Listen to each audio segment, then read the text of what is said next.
The National Weather Service in Fort Worth has issued a severe thunderstorm warning for northeastern Tarrant County in north-central Texas, northwestern Dallas County in north-central Texas, until 5:30 p.m. Central Daylight Time.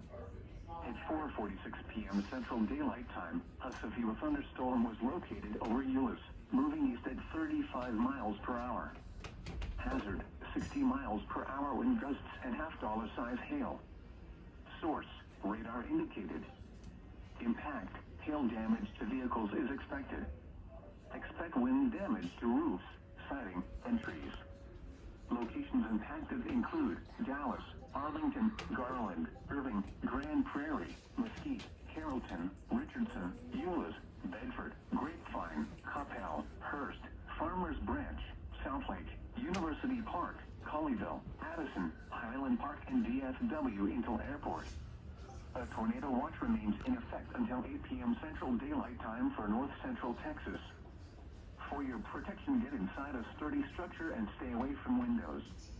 Heavy rainfall is occurring with this storm and may lead to flash flooding.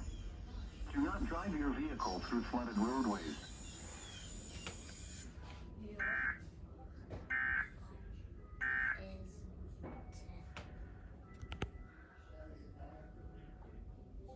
Perhaps negative.